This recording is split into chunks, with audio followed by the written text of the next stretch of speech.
fake news.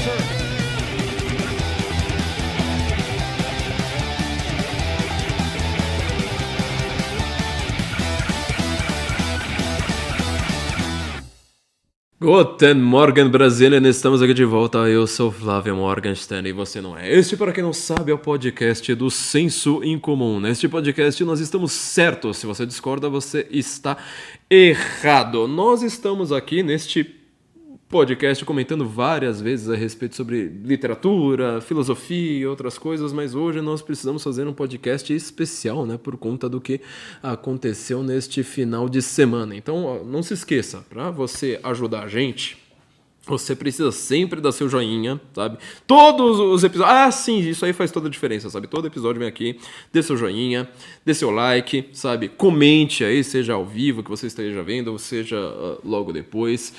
Assista o vídeo até o final, porque isso aí, todas essas coisas, elas contam pro algoritmo. O algoritmo, ele trabalha com o lado inconsciente, aquilo que você faz irrefletidamente. Por isso que a gente fica dando essa receitinha de bolo no começo de todos os vídeos, né? Não é só no nosso canal, várias pessoas fazem isso, porque assim você avisa o algoritmo, olha, este conteúdo aqui é bom, eu tô assistindo até o final, curti, dei um like, eu comentei, e passe para os seus amigos, porque nós precisamos de inscritos, precisamos de mais pessoas inscritas, precisamos de mais pessoas assistindo.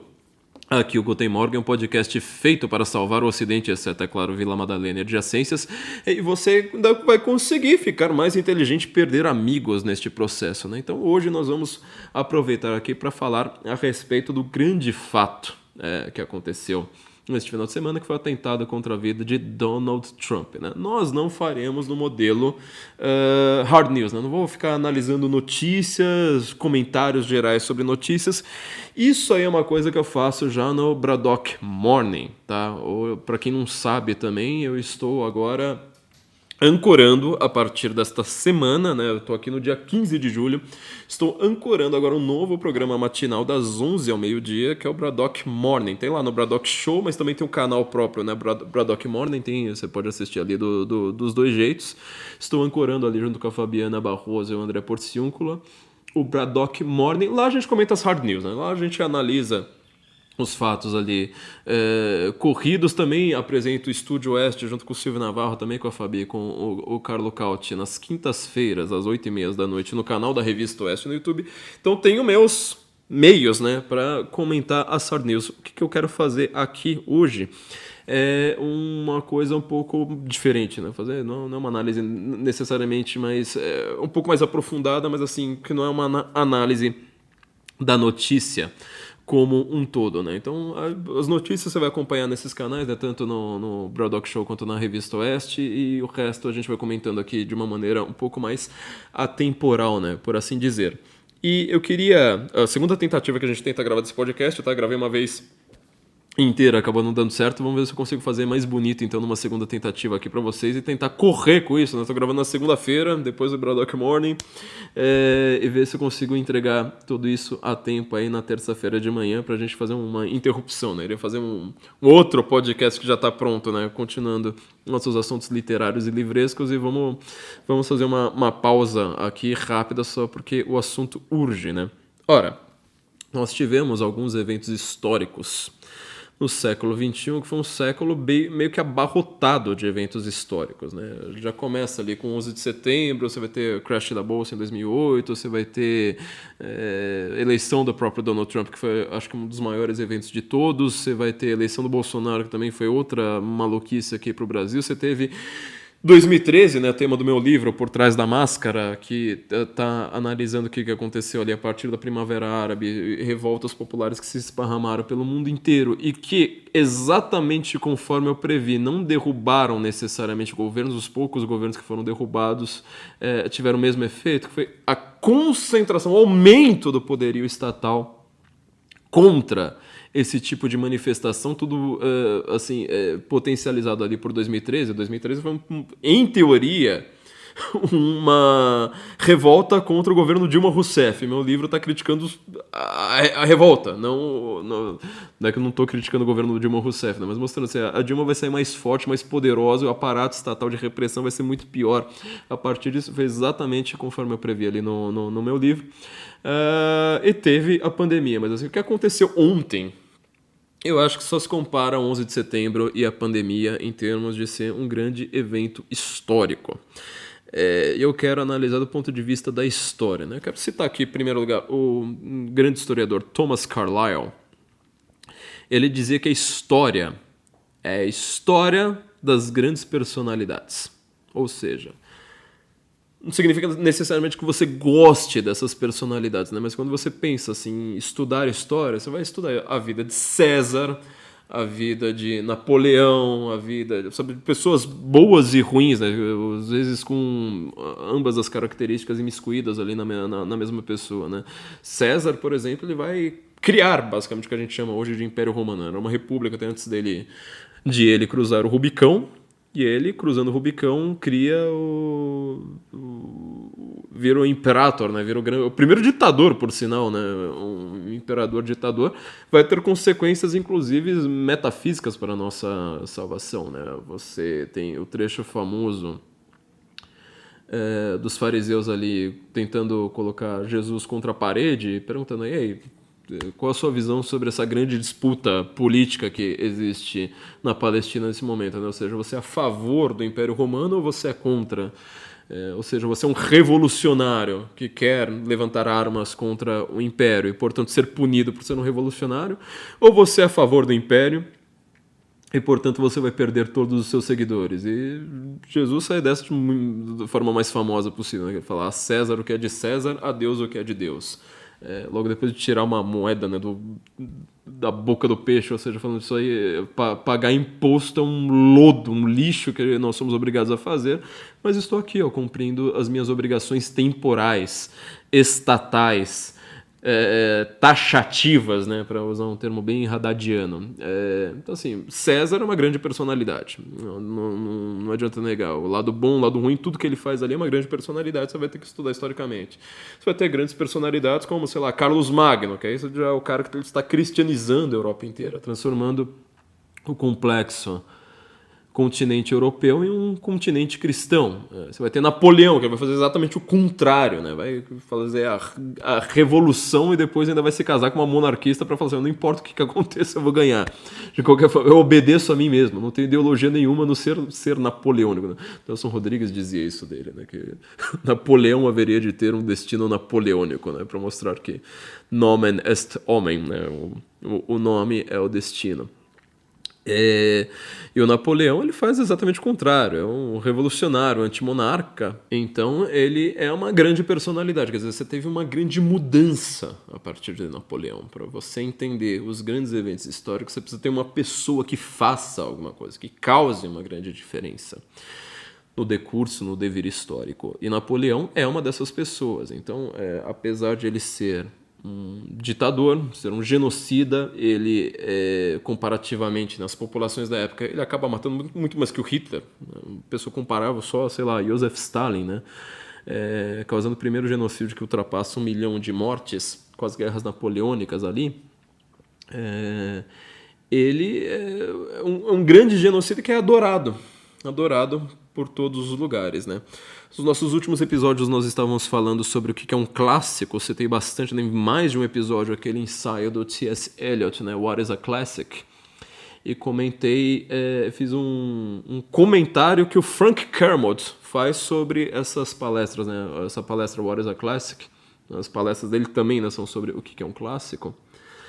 E o Kermode, ele adiciona uma coisa ao Eliot. Ele fala assim, olha, o grande clássico, ele é da literatura, ele é imperialista, inclusive no sentido militar, no sentido mais grotesco que esse termo tenha.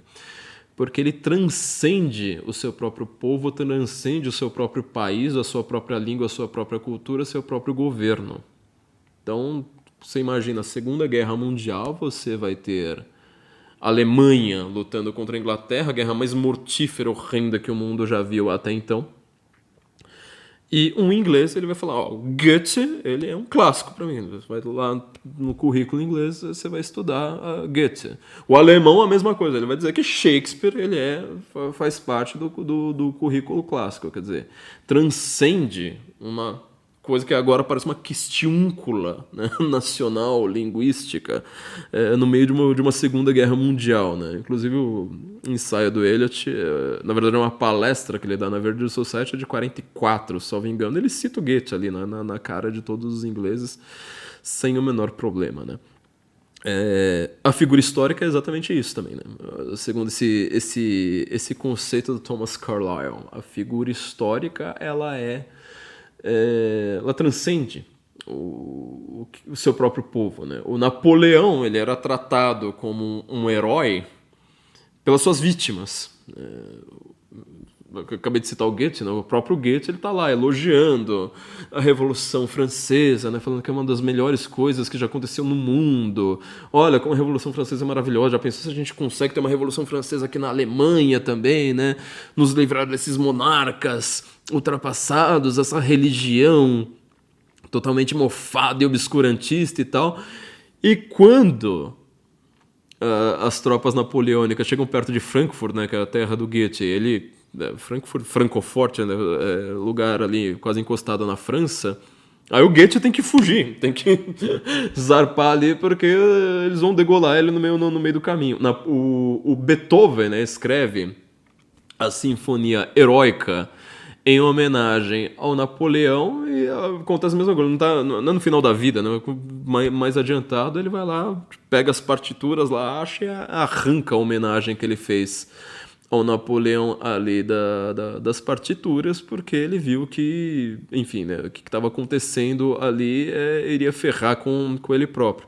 Então essas grandes figuras históricas, elas são imperialistas nesse sentido, né? Elas transcendem o seu próprio povo, quer dizer, elas são tratadas como grandiosas, inclusive pelos seus inimigos, né? Joseph Stalin é uma grande figura histórica, não dá para... Você vai estudar história, você precisa estudar o que foi a vida do Joseph Stalin. Eu quero dizer que o Donald Trump, nesse sentido, ele é uma grande figura histórica. A primeira coisa que eu quero pontuar aqui. Ele não é uma figura, por exemplo, como Joe Biden. O Joe Biden, ele vai entrar para a história sendo lembrado como o cara que fez uma contenção ali, né, numa eleição que a gente não pode dizer, né, por conta da censura reinante, só fez uma contenção ao que foi o Donald Trump. Mas o que você tem a lembrar historicamente do governo Biden? Ele entregou o Afeganistão pro Talibã, quer dizer, a guerra mais longa já tratada em toda a história americana, né? A mais longa de todas foi a guerra do Afeganistão. O Afeganistão está pior agora do que quando os Estados Unidos começou essa guerra. Lembrando que Biden, Obama, Hillary Clinton, todos foram a favor dessa guerra, o Trump foi contra. Naquela época ele estava indo contra esta guerra. O que o Biden fez? Deu dinheiro para cirurgias trans, entendeu? Não é algo relevante do prisma histórico. O Donald Trump, sim. Donald Trump, você gostando dele ou não, não é uma questão de você gostar dele, de você concordar comigo ou não. Ele é uma grande figura histórica e ele, pelo menos no último século, assim, contando lá uns 100 últimos anos, deve ter, assim, sei lá, quem que consegue ombreá-lo, né, historicamente? Você vai ter o Kennedy, o único democrata ali que você consegue lembrar, que foi um cara que lutou contra a CIA exatamente como o Trump. Vai ter, sei lá, o Theodore Roosevelt, não sei, né? Você não consegue ter uma pessoa que ela cause eventos históricos, como se diz academicamente, uma grande ruptura tão grande quanto o Donald Trump. Então, um atentado contra ele, um atentado contra o grande líder do Ocidente. Tá? Então, assim, figura histórica a gente já entendeu, tá? Você consegue pensar assim, por exemplo, quais são os presidentes americanos dos quais eu me lembro o nome? Sei lá, tem alguns aí que você consegue lembrar, sei lá, Nixon, Reagan, etc. Mas nenhum deles causou algo tão grandioso quanto... Eu estou falando só do primeiro mandato aqui, né? Se forem mais de um mandato, né? Uma ruptura tão grande quanto foi o Donald Trump sozinho, né? Você vai lembrar, tem o Eisenhower, fez muita coisa, mas não é uma figura histórica, né? Pessoal, que você lembre tanto quanto o Trump. Só que o que significa ser um líder? Tá? Ou seja, líder. Agora, a parte fácil foi aqui, né? Ou seja, ele é uma figura histórica muito relevante. Ele vai ser lembrado, sabe? Daqui a 50, 100 anos, provavelmente as pessoas vão estudar a história e lembrar do Donald Trump, né, como, sei lá, talvez a era Trump, né, como se faz, como um grande período americano, seja você criticando ou elogiando. Mas o que significa ser um líder? Um grande líder ocidental. E aqui eu acho que a porca entorta um pouco o rabo pra gente, porque líder já é uma palavra um pouquinho mais complicada, né? Eu vivo criticando a mídia, né? Quando vai falar sobre, por exemplo, o Xi Jinping, sempre fala o líder da China, né? Quer dizer, a mídia ela não pode dizer o ditador da China, porque a mídia recebe dinheiro do Partido Comunista Chinês através de não sei quantas empresas chinesas que anunciam na grande mídia. Então você nunca fala o ditador da China, você sempre fala o líder da China, né? Então a palavra é um pouquinho mais complicada. Sempre que você vê líder na mídia, geralmente é alguém que não presta. Porém, eu quero usar líder aqui em outro sentido. O que significa ser líder do mundo ocidental? Nesse sentido, uma coisa que assim, você não consegue nem imaginar o Biden começando a pensar em ser líder de alguma coisa. O Obama, por exemplo, quando ele foi o grande líder do mundo ocidental, ele tinha carisma exatamente para isso, né? Tinha um apoio midiático muito grande, um apoio do establishment muito grande para isso. Naquela época, quem era considerado a pessoa mais poderosa do mundo era o Vladimir Putin. Sempre aparecia, né? A pessoa mais poderosa do mundo é o Vladimir Putin, não o próprio Barack Obama. Olha que o Vladimir Putin agora, que ele está em guerra, você não o considera mais uma pessoa tão poderosa assim quanto era naquela época, né? E líder, assim, nós paulistanos, a gente tem o lema da nossa cidade, né? Non ducor duco, não sou conduzido, conduzo.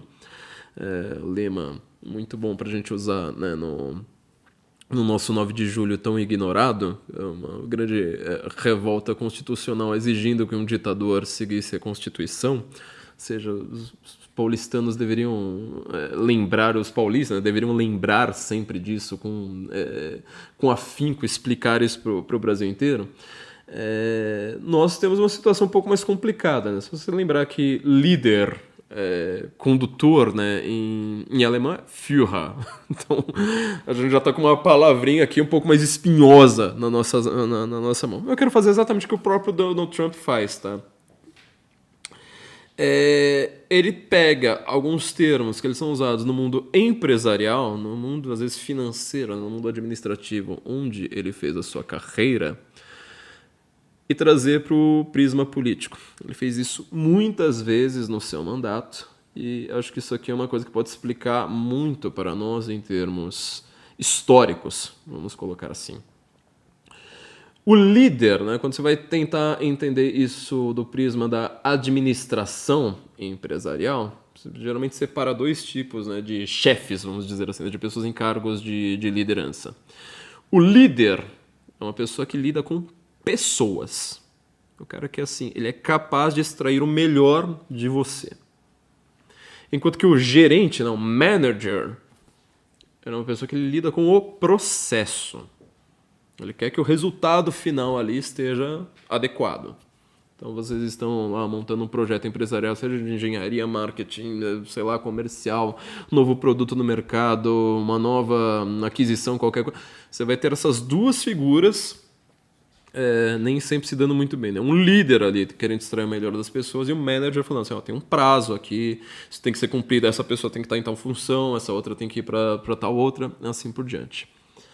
O Trump, tal como ele faz no seu próprio livro Arte da Negociação, e depois ele aplica esses princípios na política, ele toma de empréstimo uma terminologia do mundo administrativo e passa para o reino da política, né? Então, o que significa que ele é um líder? Significa principalmente que ele sempre soube lidar com pessoas. E aqui eu quero dizer pessoas no sentido mais factual, mais imediato de todos. Ou seja, um cara que você consegue sentar numa mesa e conversar. Entendeu?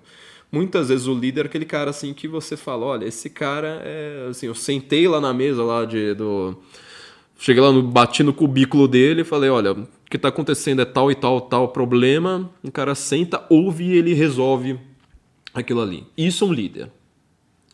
No sentido empresarial, business, no sentido mais administração de empresas da coisa. O gerente não é esse tipo de pessoa. Ele é o cara que vai lá e fala assim, olha, peraí, né? A gente precisa chamar uma reunião, ver quem é que vai, vamos reorganizar aqui o processo inteiro para a gente chegar naquele resultado adequado.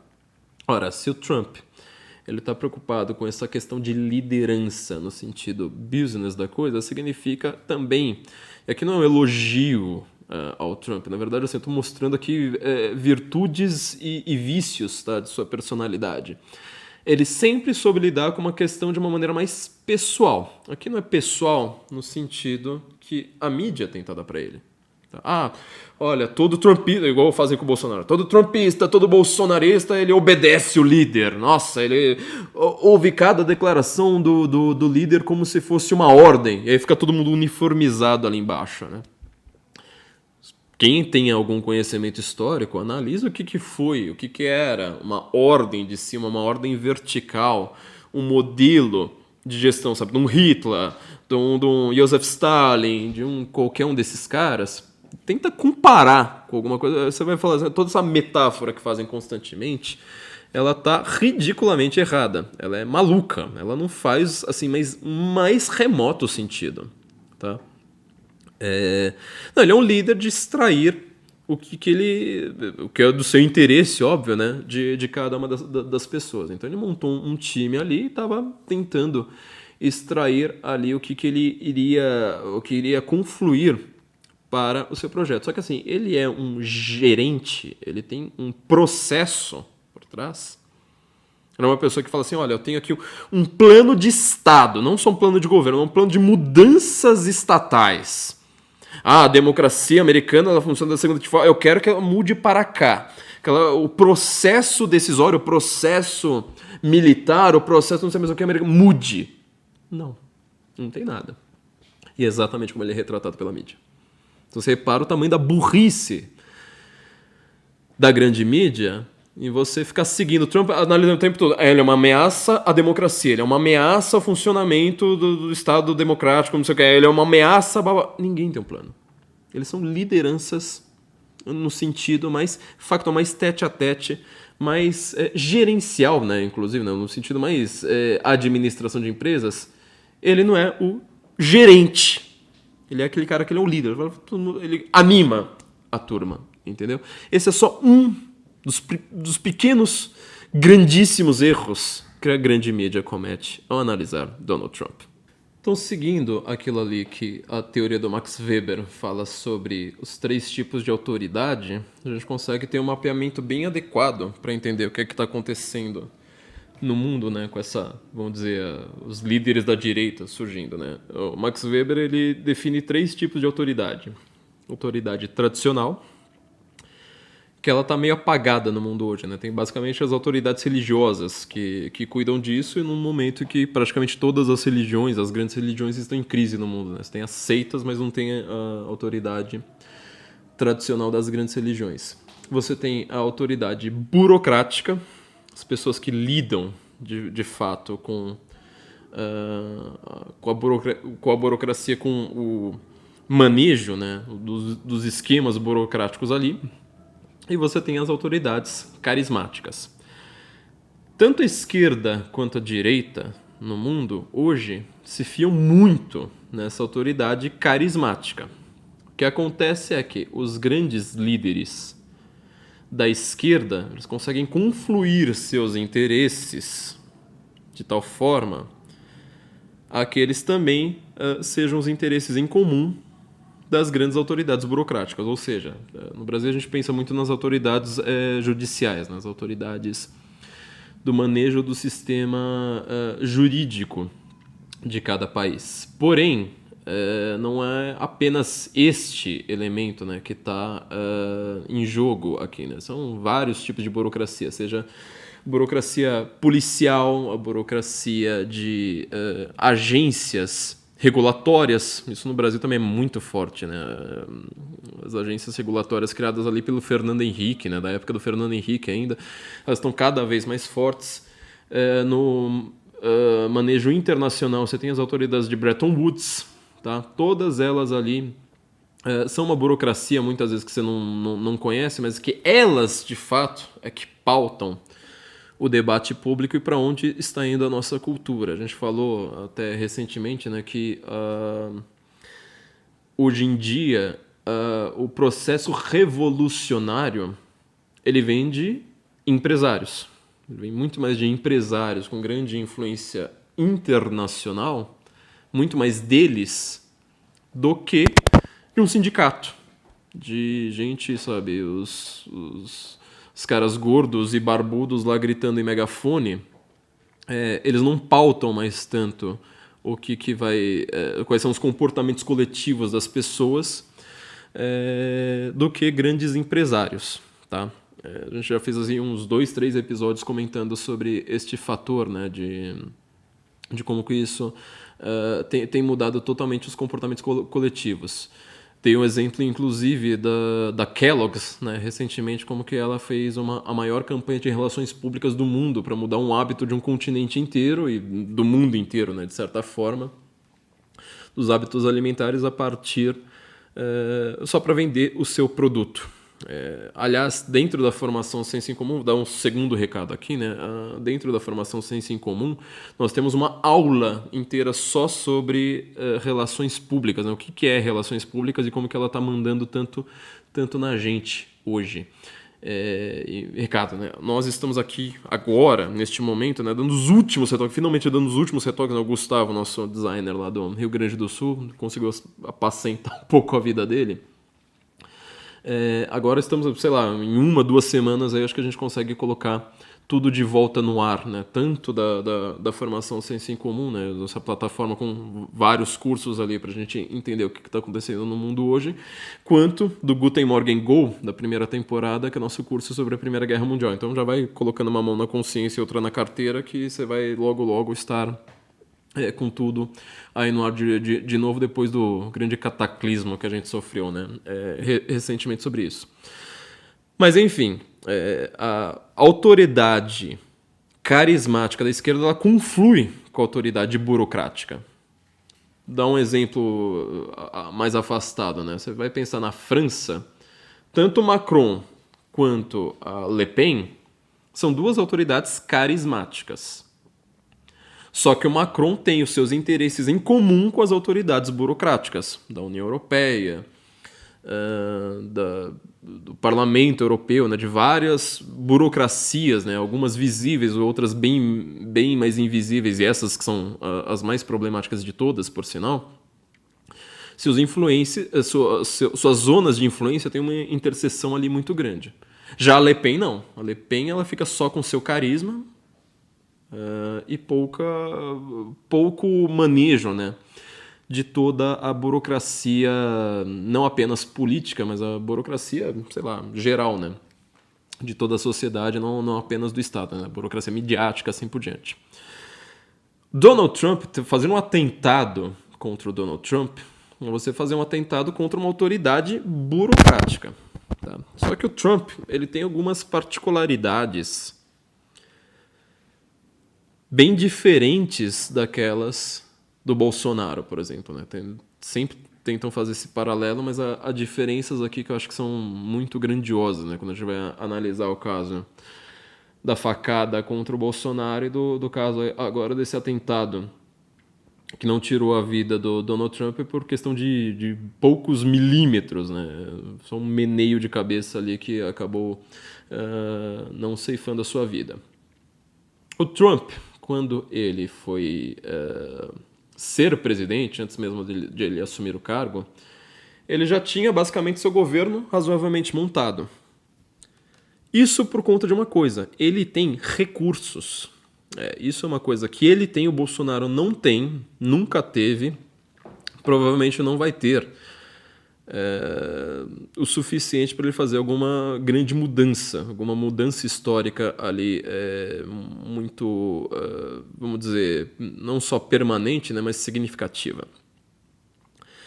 Trump, quando ele montou o seu governo, ele chamou algumas pessoas que tinham capacidade de mudar algumas coisas do jogo, jogando internamente. Então, assim, todo esse papo de ameaça a democracia, é um líder, sabe, que ele tá criticando o Estado, ele não sei mais o quê. Então, portanto, logo, eles são golpistas. Fizeram isso com o Trump, inclusive depois do governo, né, no 6 de janeiro, né, exatamente depois do governo, né, no caso dele.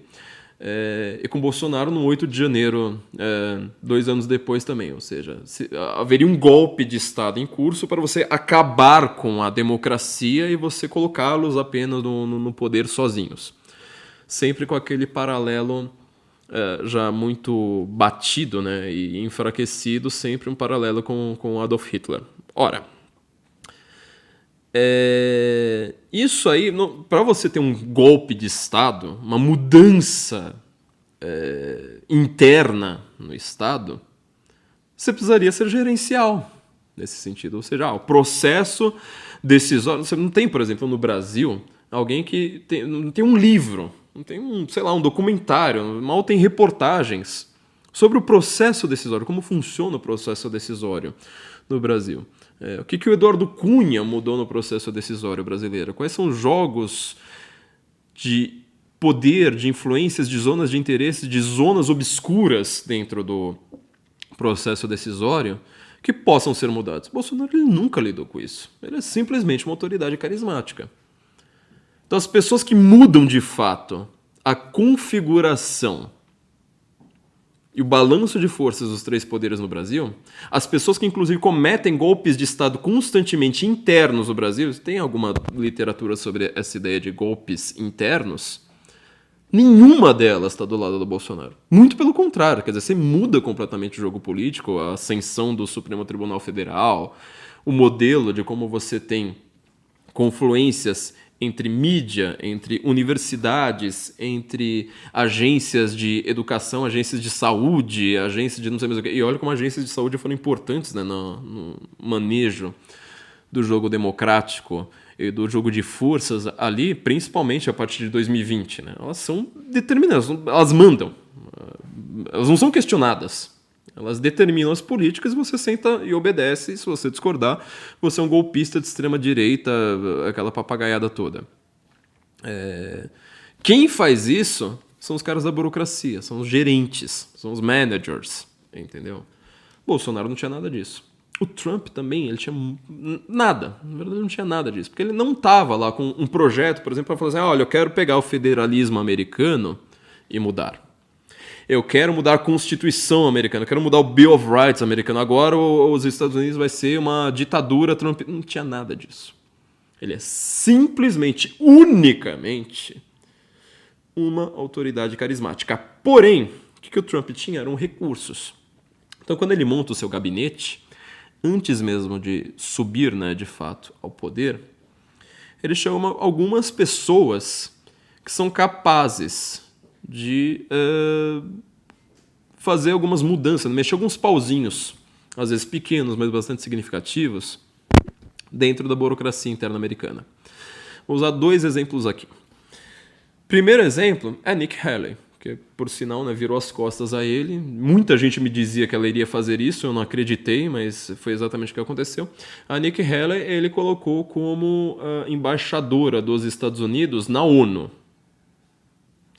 Quando você vai ver o primeiro discurso da Nikki Haley na própria ONU, é um negócio maravilhoso, um negócio assim, fantástico. Ela está lá falando assim, olha, nós somos contra o globalismo, nós somos contra uma burocracia sem face, determinando os rumos das pessoas, nós somos contra que exista uma entidade transnacional gigantesca que diga que está lutando pela democracia, sendo que ela está justamente pegando a vontade popular das pessoas e jogando no lixo. Ela faz um discurso completamente alinhado, né, ao próprio Trump. Então, assim, ela é um exemplo de uma pessoa que ele conseguiu colocar naquele momento, pelo menos no começo do seu governo, para jogar o jogo, entendeu? Sem grandes rupturas, sem rupturas aqui no sentido mais midiático, né, da coisa. Não, tipo, ela não estava dando um golpe contra a democracia, não, ela estava justamente ali falando, que eu preciso fazer isso aqui, eu estou investida na minha autoridade concedida para fazer uma coisa como essa, né? Principalmente a partir de 2020, né? A coisa degringola, né? Tudo, o castelo de cartas ali se desfaz inteiramente. Um outro exemplo foi o cara da ExxonMobil, né, que o Trump colocou ali no governo, porque ele estava muito preocupado com a questão do terrorismo. Então, tinha ali o Estado Islâmico, no final do governo Obama, que estava cometendo um assassinato em massa, né, um atentado terrorista pelo mundo inteiro. A cada 3 semanas, 5 semanas no máximo, acho que foi o máximo que eu vi assim, de distância entre um atentado e outro, foi 5 semanas, quer dizer, dava a impressão que o Estado Islâmico iria causar o apocalipse naquele momento, com toda a cara assim de começou o fim dos tempos, agora vão ser mortes horrendas em qualquer café parisiense, em qualquer casa noturna americana, não importando onde, um atrás do outro. E o Trump chama o cara da Exxon porque ele é um grande especialista em petróleo. Ele virou lá para o cara e falou assim, olha, faz o seguinte, mapeia aqui para mim quais são as grandes rotas clandestinas de petróleo. Porque o Estado Islâmico, esses grupos terroristas, eles têm um financiamento muito poderoso com petróleo, que é uma commodity que todo mundo tem interesse, no qual todo mundo tem interesse. E o cara vai lá, passa o mapa para ele, né? Para quem não lembra, um dos primeiros atos de campanha, não, um dos primeiros atos de governo do Trump, seu primeiro dia, na hora que ele chega lá na Casa Branca finalmente, é uma coisa que virou meme, né? Que ele começa a despachar, coloca lá várias ordens. Ele assina, mostra assim, né, para todo mundo com aquela cara fechada lá dele. Todo mundo fazia aquele meme, né? Escrevendo lá qualquer piadinha engraçada lá, ele mostrando lá pra todo mundo. Uma dessas ordens, logo de cara, foi uma ordem que ele deu pro General Mattis. Por sinal, outro que virou as costas pra ele depois, né? O Trump depois ele ainda vai dizer que o Mattis foi o pior erro do governo dele. Porque é um cara que depois ele foi totalmente pro lado do estamento burocrático, pro deep state americano. Ele falou assim, olha, aqui estão as rotas de petróleo ilegais. Bombardeia. Acha tudo ali, ó, bomba em cima de todo mundo, assim você vai cortar o financiamento do Estado Islâmico. Se o Estado Islâmico não tem petróleo, ele não consegue fazer grandes atentados. Antes mesmo de conseguir lá chegar no Bakr al-Baghdad e acabar com a vida dele. Então, nesse sentido, o Trump ele tinha alguns recursos, sem contar, ele é um bilionário, ele é da indústria. Então, assim, ele trabalhou com gente de Hollywood, ele trabalhou com gente que está lá internamente no sistema, ele trabalhou com o sistema financeiro de New York. Para quem acompanha o Andrew Klavan, o Klavan tem comentado muitas e muitas vezes sobre como os processos judiciais do Trump, especificamente, uma coisa que não tem nada a ver com o Bolsonaro, estão muito focados na gestão das suas empresas dentro da Bolsa de Valores de Nova York, né? Porque lá, bem ao contrário daqui, Nova York, todo mundo sabe, Wall Street, né?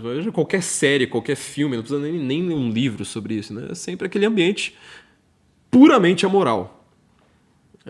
Pessoa puxando o tapete um do outro o tempo todo, crescendo das maneiras menos louváveis possíveis. Não tem ninguém ali, sabe, com grandes virtudes, com pessoas admiráveis, entendeu? Não, é bem o contrário. Não tem ninguém lá lendo São Francisco de Sales escondido e depois indo pro jogo político ali de Wall Street, pro jogo financeiro, aliás, né? Não, é o contrário. Ali é cada um passando a pé. E o Trump sobreviveu ali.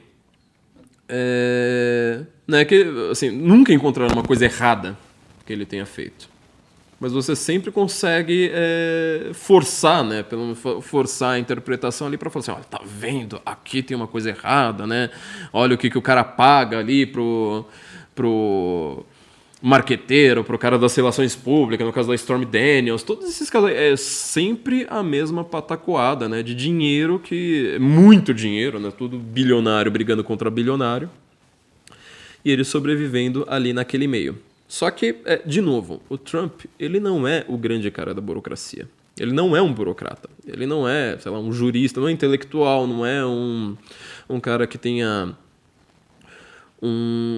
uma das forças do estamento do Deep State, né, desse complexo burocrático americano, do seu lado. Tá? Então, eu tenho feito muitas palestras, principalmente para empresários recentemente. Vou aqui perder um pouco da modéstia, aqui, um pouco de modéstia aqui que eu tenho, eu vou perder aqui com vocês. Assim, eu tenho cobrado, eu não cobro caro igual o Leandro Carnal, né, cobra 40 mil reais para falar 50 minutos sem sessão de autógrafos e sair correndo. Mas assim, eu cobro de empresários para falar uma coisa que eu vou falar aqui para vocês de graça, tá? Então, lembre-se também, né? Nós precisamos de um pixel aqui para quando a gente continuar fazendo esse trabalho, para poder fazer isso aqui para vocês, né? Qualquer, sei lá, R$1 que você tem aí faz diferença pra gente, né? Já pensou se a gente recebesse R$1 de cada um dos nossos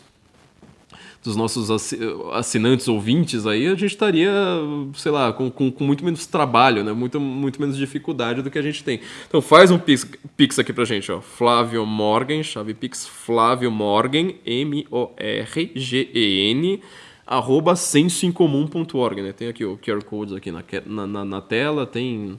É facinho para você fazer um pix aí pra gente, porque assim, cada programa disso aí cada pix pra gente faz toda a diferença em cada um desses programas que a gente possa fazer.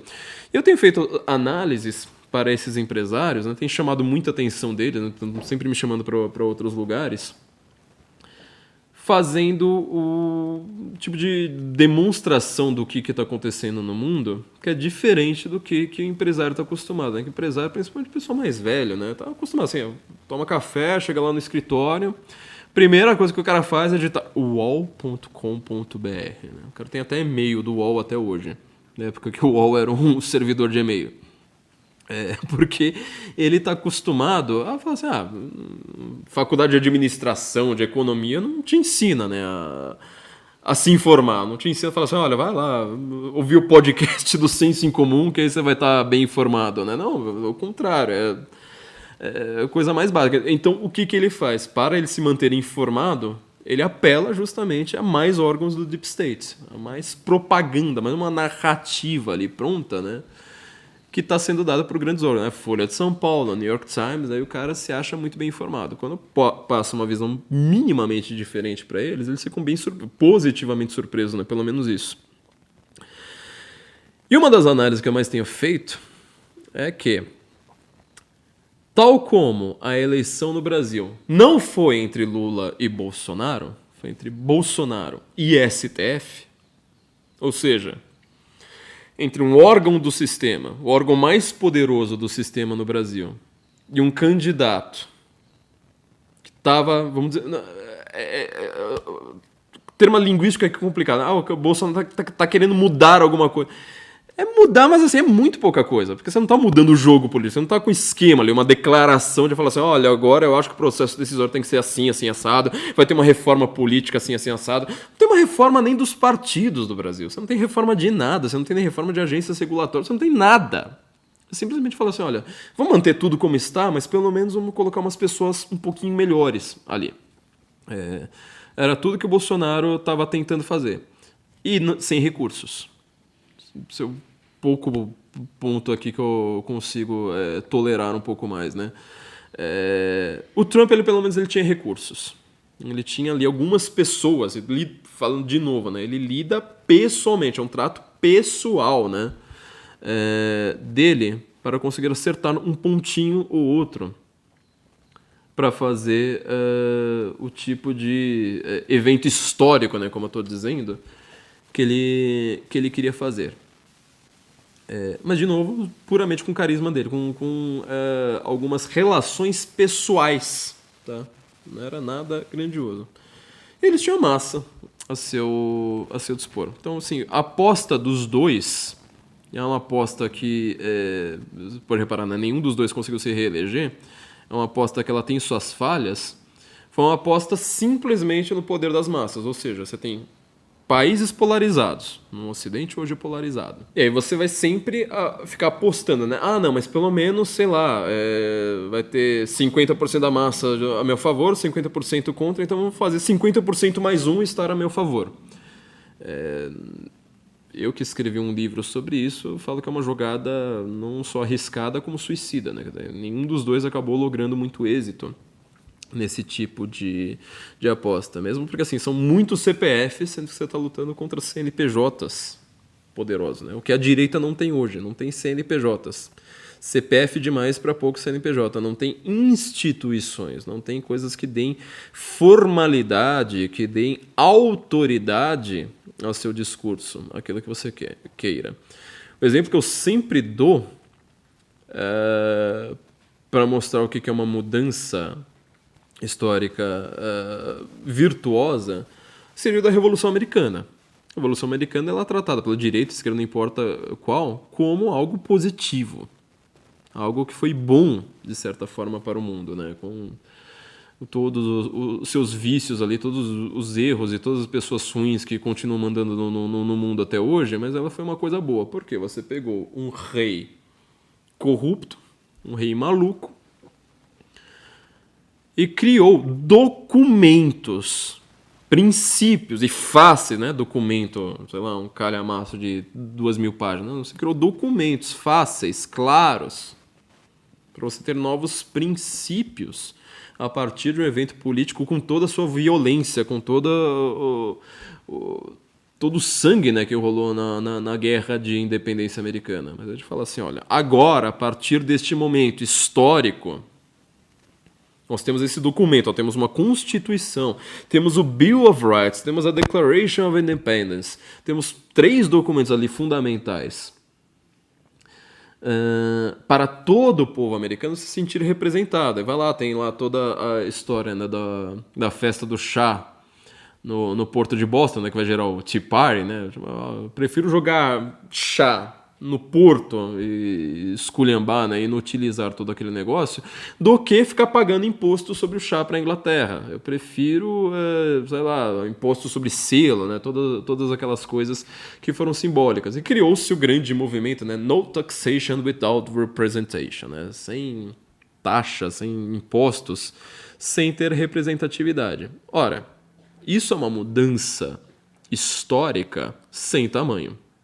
Isso é uma diferença que vai afetar, até hoje, né, a relação do americano com o Estado americano comparativamente ao que é o brasileiro com o Estado brasileiro, né? Hoje você vai ver nos Estados Unidos uma grande discussão sobre, ora, uma pessoa religiosa, cara, um cristão, e seu imposto está sendo usado para cirurgias de crianças trans, cirurgias de mudança de sexo, aqui com todas as aspas Daniela Limieiras que a gente consiga fazer.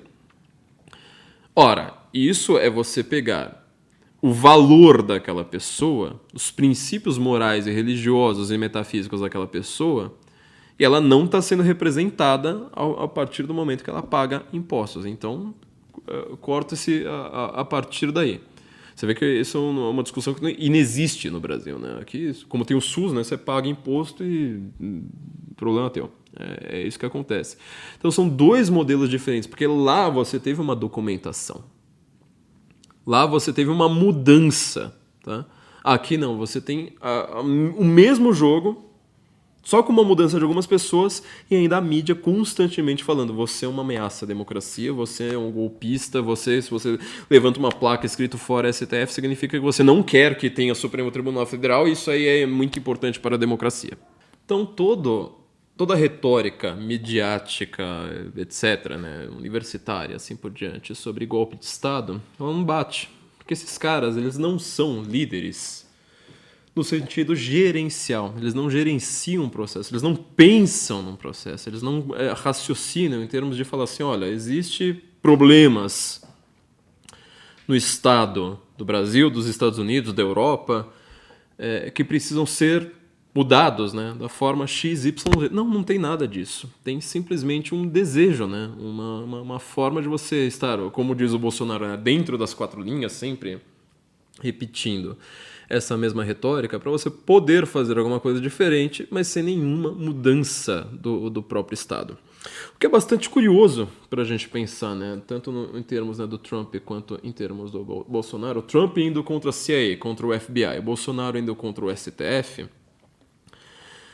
porque, na prática, esses gerentes de processos, não estou dizendo assim processo só no termo processo judicial, mas assim, no processo de governo, no processo estatal, na burocracia do Estado, Quem faz as grandes diferenças, quem faz as grandes rupturas constantemente, uma atrás da outra, mas que nunca são chamadas de golpe de Estado, de mudanças do poder, são justamente os gerentes ali de cada lado, né? Então, assim, o Bolsonaro, ele cometeu um erro muito grave, porque, ao contrário do Trump, quando ele foi montar o seu governo, lembre-se, antes do seu governo, quando ele estava ainda em campanha, ele tinha um ministro, Paulo Guedes, só.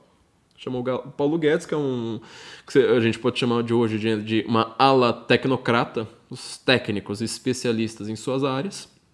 Aí chama lá Paulo Guedes, Sérgio Moro, né? Paulo Guedes foi uma maravilha. O Moro, como ministro, ele acabou sendo uma tragédia, né, dentro do governo. Embora ele tivesse aquele carisma, quer dizer, você tentou tratar um cara da autoridade burocrática como um cara carismático. Afinal das contas, todo o carisma do Moro só foi decaindo, acabou sem apoio de simplesmente ninguém, do MBL, né, se você quiser chamar o MBL como agente político relevante, e só. Mas assim, tinha uma ala tecnocrática, tinha uma ala do centrão, né, uma ala política ali de fato, que era uma meia dúzia, assim, era aqueles partidos, né, que eram chamados de direita no Brasil e que no final das contas se revelaram bem fraquinhos, né, em termos ideológicos. Você vai imaginar que, por exemplo, o PFL, né, o atual DEM, maior partido de direita do Brasil, aquela coisa toda, ele hoje está totalmente na mão do PT. Tem gente do DEM que é ministro do Lula. Então ele pegou ali basicamente a ala do PP, né? Tinha sido eleito pelo PSL, um partido assim que... Eu lembro que quando eu entrevistei o Bolsonaro para uma revista da Suíça, né, Die Weltwoche, ele falou assim, o partido só não foi dialogar porque ele não foi comprado. Mas era basicamente isso, era uma legenda que tinha um deputado ali, uma coisa completamente irrelevante, manda toda essa confluência dessa direita que estava... de fato nascendo, manda todo mundo para aquele partido virar um monstrengo repentinamente, né? Agora está com o PL, que já esteve na mão do PT também, e você tenta fazer algum tipo de jogo político. E você estava com uma mínima ala realmente ideológica, né, da qual sobrou o Felipe Martins em pouquíssimo tempo de governo, e o Felipe Martins ainda teve, né, essa tragédia de acabar sendo o único preso, o único não, né, mas o principal preso político do Brasil, com a prisão mais bizarra em 524 anos de história do país. Então, ele não tinha pessoas, ele é uma liderança carismática sem ter as pessoas grandes, pessoas com autoridade, pessoas com reconhecimento, com grande poder e influência do seu lado. O Trump tinha. Pelo menos isso ele tinha. Mas assim, ele tinha um plano de vou abolir a democracia americana, a representatividade, não sei mais o que, fazer com que todo mundo seja proibido de falar qualquer coisa, e todo mundo só fique dizendo Trump, nossa, vou me rebaixar às vontades de Donald Trump. Não. Tinha alguém fazendo isso a favor do Bolsonaro? Precisamos abolir toda a democracia. O 8 de janeiro, tudo pelo Bolsonaro. Não. Em compensação, essa retórica, esse modelo de um discurso repetido, uma narrativa facilmente assimilável pelos órgãos do estamento, seja mídia, universidade, jurídico, a própria burocracia política, repetindo isso o tempo todo, e falando assim, esse cara é uma ameaça à democracia. O que é que isso gera?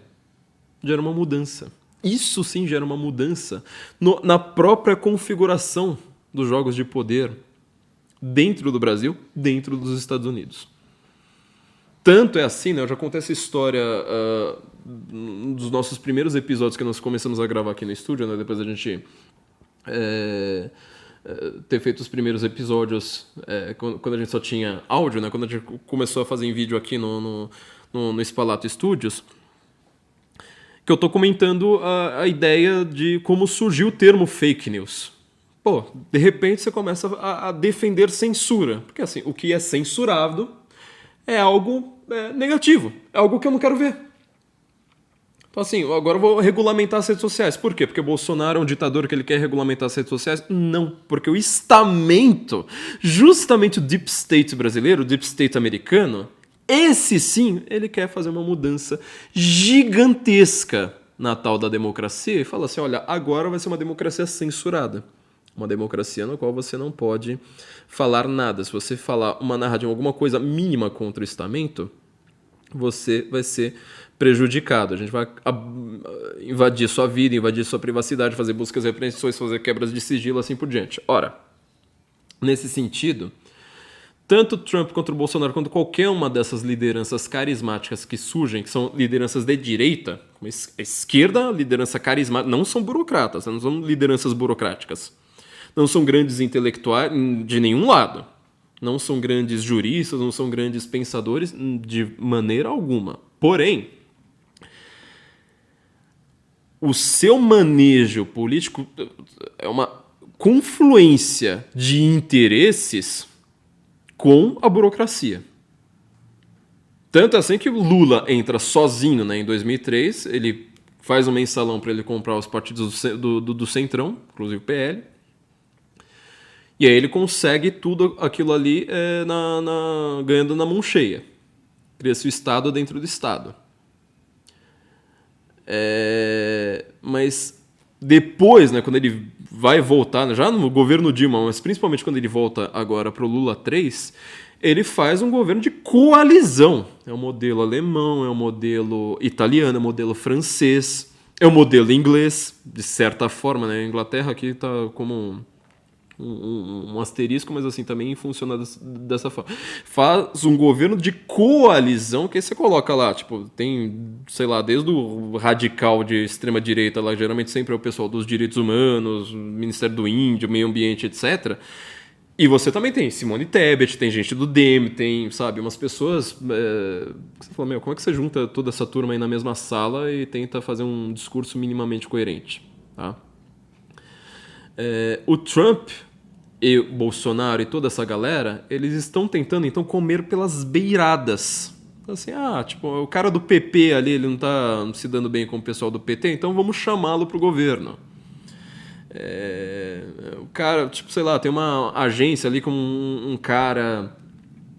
ele estava discordando um pouco ali da agência de educação, saúde, não sei, então chama pra cá, tenta chamar pra sua esfera de influência. O grande erro do Bolsonaro, e esse foi um erro bem diferente do que o Trump fez, é que o Bolsonaro confiou no militar como ele é no prestígio carismático, de novo, das Forças Armadas. Acreditou naquele momento que falou assim, as Forças Armadas são de direita, por exemplo. As Forças Armadas, elas defendem os valores republicanos, né? Sendo que, na verdade, quando você tem algum conhecimento histórico do Brasil, você sempre soube que a parte baixa ali, as baixas patentes da milicada, seja em qualquer uma das Forças Armadas, são gente boa. O movimento, sei lá, da época lá do Império, depois o movimento tenentista, não sei mais o que. Lá nas baixas patentes, você teve gente lutando contra as próprias altas patentes. O movimento tenentista foi isso. Proclamação da República foi isso. Um golpe de Estado lá com as próprias Forças Armadas falando, mas por que a gente vai derrubar o imperador? E o Bolsonaro acreditou, ele confiou demais nesse poder carismático das Forças Armadas, sendo que as Forças Armadas, elas são da burocracia.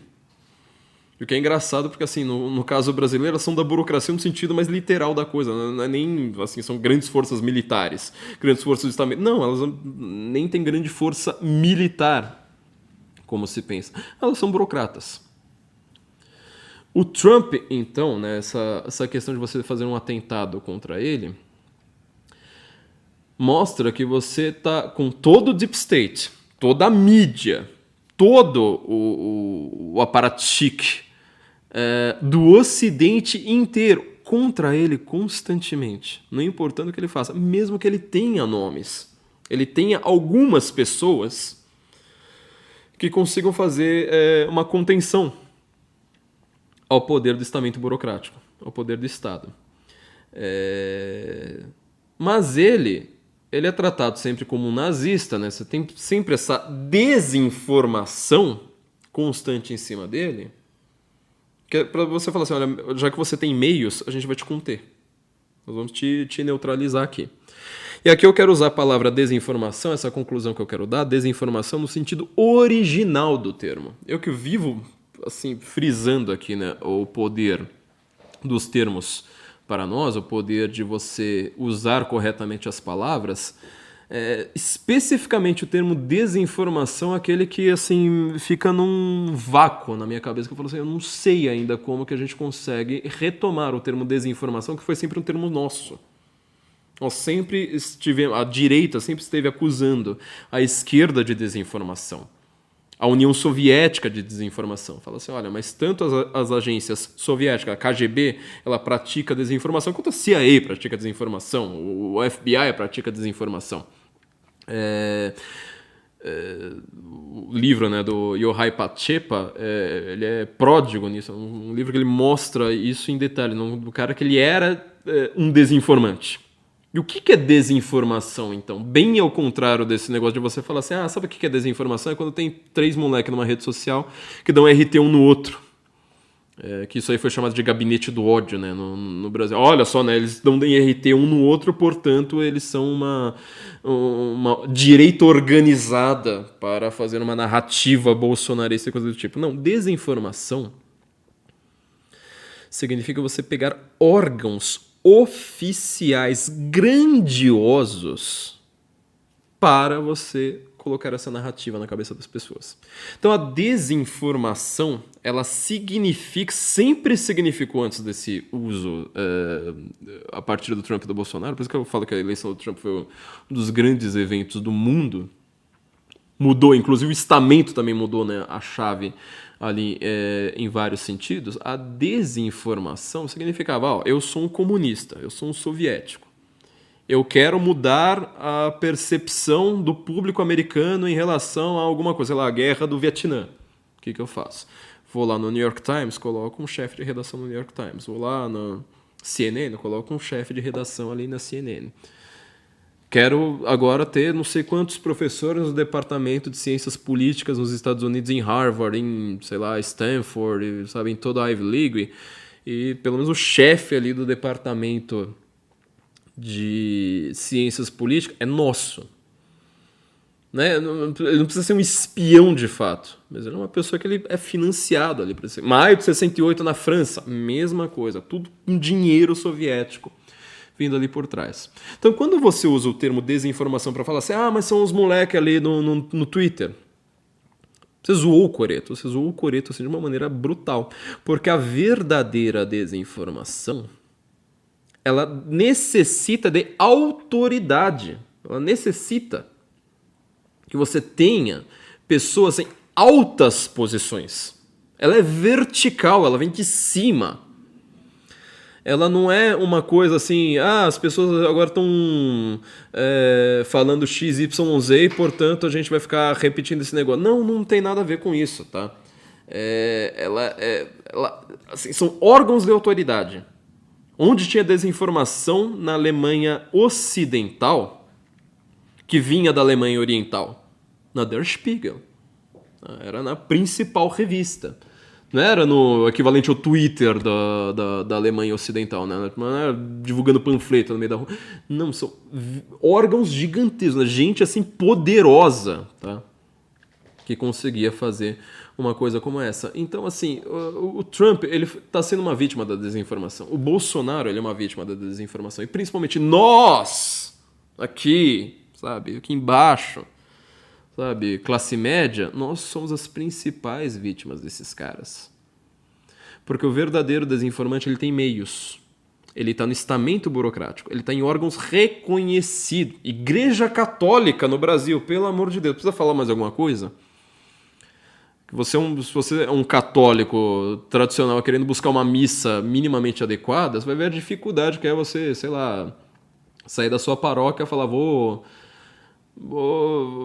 viajar no domingo, eu quero assistir uma missa em outra cidade. Você vai ver quantas vezes você cai num padre da teologia da libertação. Não é que esse cara é espião, mas ele foi formado por alguém que tinha lá um modelo de falar assim, olha, dentro da Igreja Católica agora nós vamos dizer que a distribuição dos pães por Jesus, ela é uma metáfora para a reforma agrária. Ora, armas, onde já se vivia... CNBB, campanha da fraternidade, todas essas coisas são modelos de desinformação. Eu consigo ser um desinformante? Não. Eu tenho meios para isso? Não. Eu tenho o Jornal Nacional na minha mão?